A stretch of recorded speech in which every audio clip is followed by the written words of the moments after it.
Hey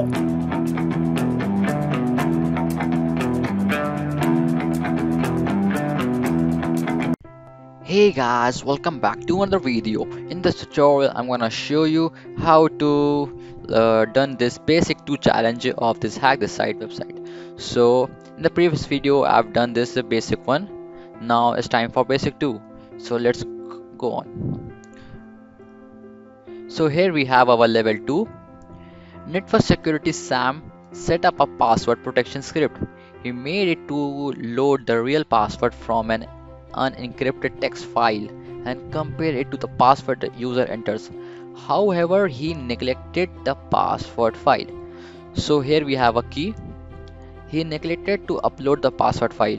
So the password is nothing. So you can understand the language over here. So just submit over here and do nothing.